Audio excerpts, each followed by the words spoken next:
Talking to us today is Dr. Frank Magwegwe. He is a renowned financial wellness expert, a researcher, a speaker who has overcome incredible adversity to achieve success. And his latest work on resilience, mental health and well-being, with particular emphasis on financial strain.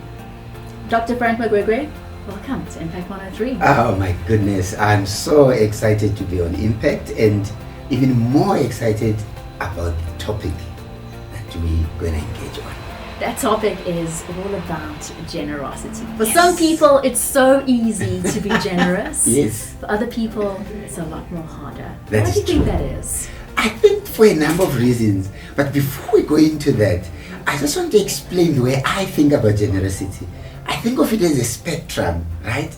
And each one of us should reflect on where are we on the spectrum. What do I mean by spectrum? I mean, we start from a sense of low generosity to exactly your point. Some people just seem to have it naturally, high levels of generosity. The starting point is to say, where am I on that continuum, right? When you realize where you are, it empowers you to be able to act.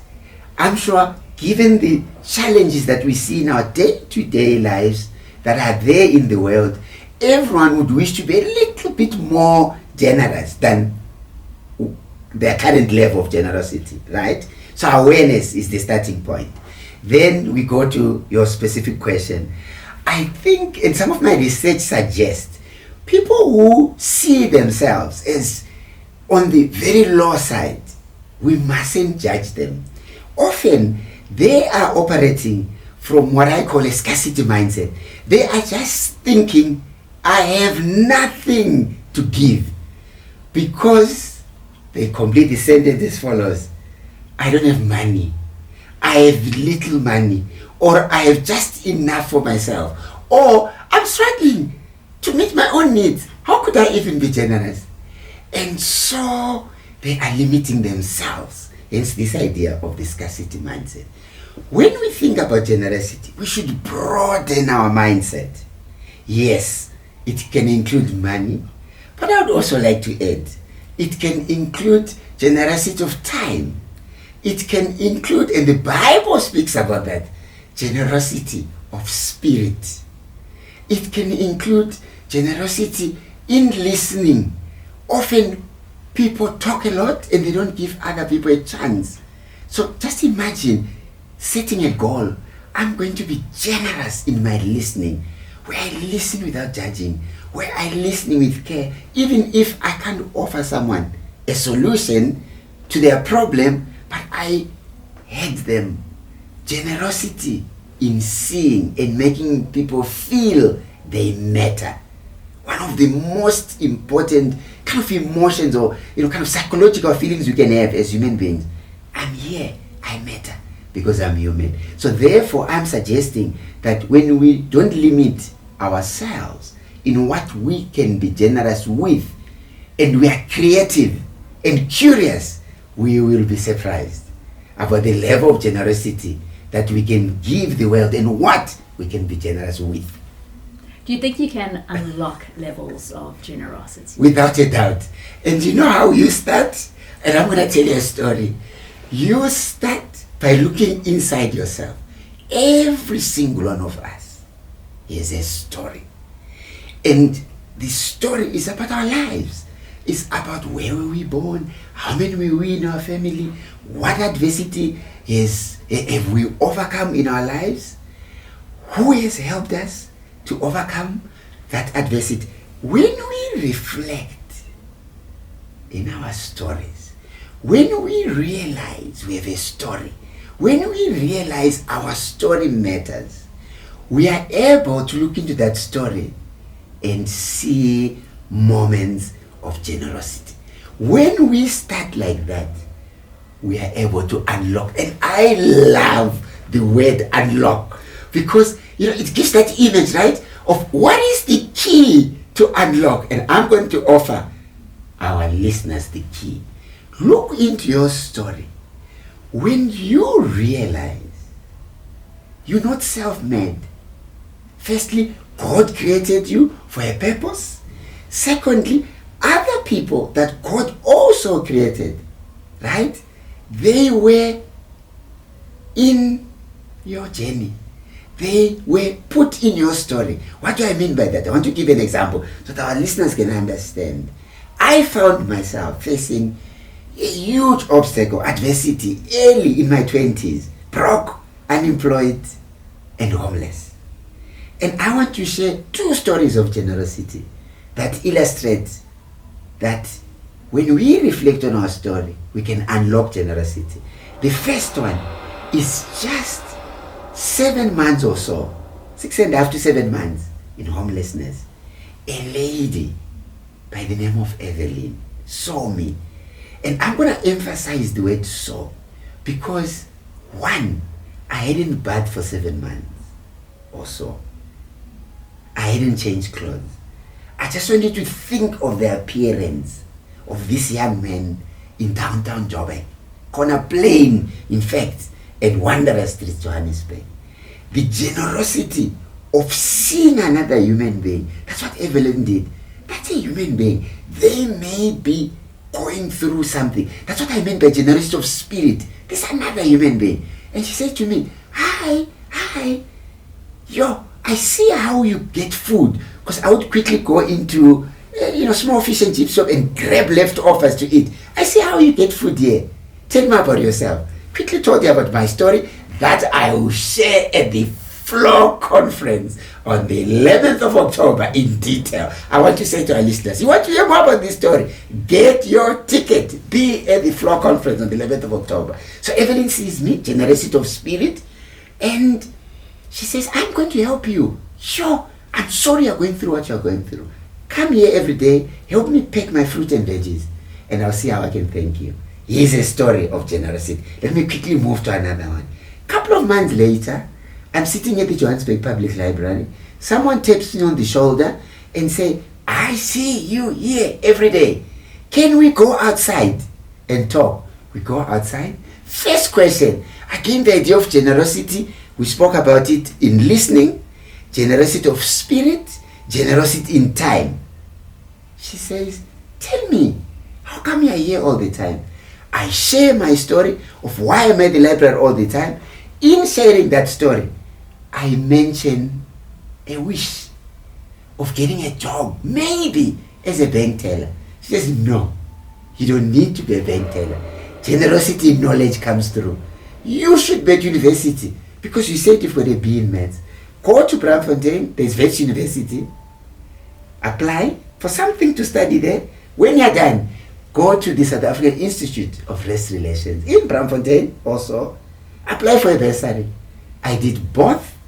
For those who want to hear the story, please, 11th of October, do not miss Dr. Meg's talk at the 2025 Flow Conference. And so, can you see 2 clear examples? Do you see money involved in Mrs. Zimmerman? No. Evelyn? No. Generosity? Yes, through the South African Institute of Race Relations and their donors. So don't limit yourself when you think about generosity by just thinking about finances. So reflection on your story unlocks generosity because you see that others have been generous and you have an opportunity to also be generous. And you run your life. It's a lifestyle. You start looking for opportunities to be generous. Where do you start, Dr. Mags? Oh, my goodness. You read my mind. The people are listening and they're saying, that good doctor. He's telling a good story. But where do I start? I want to share. When people hear me speaking like this, they think I was always like that. I wasn't. It has been a journey of reflecting on my story, of feeling a deep sense of gratitude to Evelyn, that I mentioned just now, to Mrs. Zimmerman, to the South African Institute of Race Relations, to the tutors who helped me when I was struggling with actuarial science and statistics, and just being grateful for 7 months of being broke, homeless, and unemployed. And God guiding me through one of the most difficult chapters of my own life. You know, I look back and realize many people remain homeless for longer periods of time. I was there for about 7 months. When I reflect on that, what it generates in me, and that is the starting point, is this. I'm grateful I was protected by God through this journey. It was for a reason. That reason is, and I think of it as a purpose, as meaning in life. I must touch other people's lives as well through my speaking. So where do we start? I think we start by acknowledging that we're here for a purpose. We spoke earlier about one of my favorite concepts, that we matter not because we are podcast hosts, not because we interview people on Impact 103, not because I lecture at Gibbs, not because I drive a BMW, Mac or a Suzuki. I matter because I'm human. When you engage with yourself and engage with life and answer life's big questions and get to that point where you simply say to yourself, I matter, that is the starting point. Because once you run your life on the principle I matter, you automatically want other people to matter. And when you want other people to matter, you are that person who opens their window little bit, teeny weeny, and just says, Sawubona, how are you? How is your day? Even though you can't give someone begging at the traffic light, because they matter. You're seeing God's child. You are in the queue. You see an older person. They matter. You say, go through, as an example. You sitting, they need a seat, right? There's someone who's going through a challenge at work or in the community. You realize they matter, and you just give a listening ear. And so for me, the starting point, interestingly, Tatiana, is this. You start with working on self to get a sense of meaning, purpose, and mattering. Once you have that, it's a lifestyle of being generous to others, underpinned by I matter, and so does everyone, because they are human, period. Dr. Mags, you've spoken a lot about the intangible aspects of generosity. It's not an exchange of money. Yeah. But there is that aspect where there is an exchange of money. And my question there is, say you have felt that you have been generous to somebody. Yes. But in return, you haven't received what you thought you would receive. You've actually experienced some hurt in that. Yeah. How do you overcome that? Yeah, that is such a powerful question. And I want to start, instead of giving an answer that our listeners perhaps will say, that's just theory. Has he experienced something like that? I've experienced it close to home. A couple of years ago, my sister was in East London at the time. She used to work at Spa. Then she lost her job. She was unemployed for a while. And there's a caring brother, she's my elder sister, reached out to her and said, you know what, I would like to help me. I'm fortunate. I feel I've been blessed. I'm doing a little bit okay, better with my finances. I'm going to pay rent for you so that you're not stressed about paying rent, number one. Number two, you're not stressed about spending the little bit of your emergency saving. You know, that cushion we often talk about in financial planning. You know, that money for the rainy day. You know, that money that comes handy when something happens and you just need to cover that, whether it's food, whether it's rent, whether it's transport. It's such an important, I almost think of it as that cushion to our finances, right? So I don't want my sister to eat into or to spend that cushion. I say, you know what, use it for food, use it for lights and water. Let me pay rent as a good younger brother. We agree, month one, and I pay it directly to the landlord so that, you know, it's safe, the money is not used for other things. Right. A year of doing that. We left with 6 months to go into this arrangement, right? I say, I know I need to remind my sister, flew to East London and told my sister, remember that deal, right? 6 more months to go, and I'm sure you're on your feet. By then, she's quite entrepreneurial. She started a little business washing laundry for students at the university, and she was doing a little bit of daycare at the houses, so just really trying to survive, a very entrepreneurial type of person. And so she was earning an income now. 6 months come later, fast forward, and I say, as we said, I'm going to stop. Please, you now start paying rent. I had the most unexpected response. What do you mean you're stopping paying the rent? You have been paying for 18 months. You have a good job. You can pay. You're being funny. Just continue paying the rent. Really? I'm making a little bit of money, but I must use it for other things. My goodness. But I came and I told you, it's the right thing. You're grown up, you must be on your feet. She was furious. I am sad to say, for a few months, we did not talk to each other. And let me tell you, like any other human being, I'm happy to testify. I judged her. How dare she retains this generosity with this? She doesn't want to talk to me, I'm not going to talk to you as well. So that was my first response. So for 3-4 months, we don't talk to each other.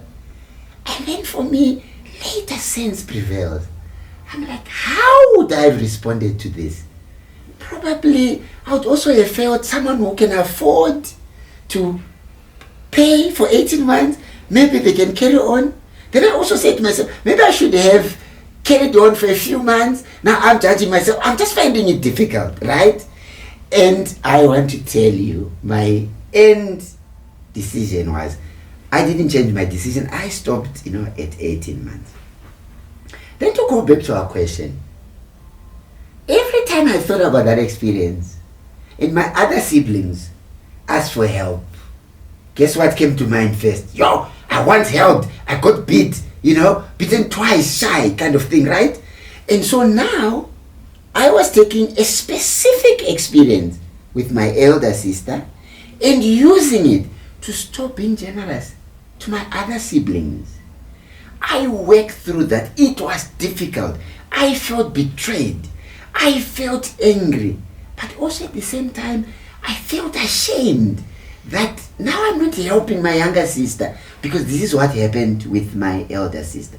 So I want to say to our listeners, to anyone who has experienced a situation such as generosity that you feel was not returned in a good way, or generosity that you feel was taken advantage of. People often use that expression. I want to give 3 things from my personal experience of how to deal with it. Number 1, please acknowledge that you feel betrayed. Please acknowledge perhaps you're angry. Please acknowledge you're frustrated. Please acknowledge you feel you were used. In other words, acknowledge your thoughts and your emotions. That's step 1. Step 2 for me, pray about it.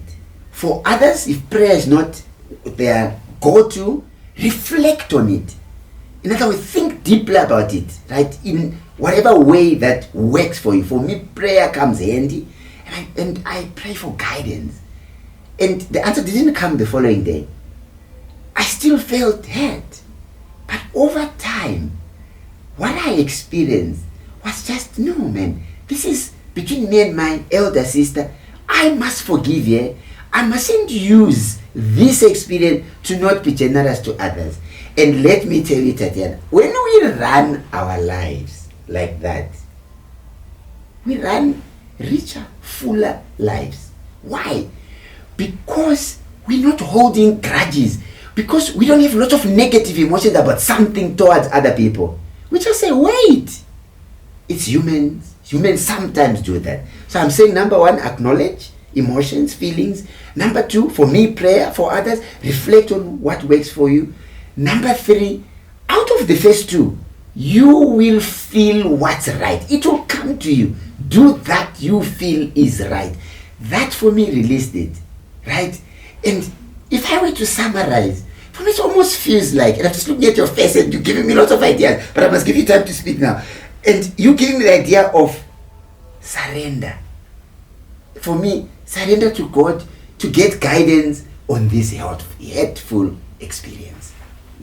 Dr. Mags, well, you really unpacked it so beautifully for us. Just to end off this podcast is to ask, when people say Dr. Frank Magwegwe and use the word generosity, what kind of generosity legacy would you like to leave?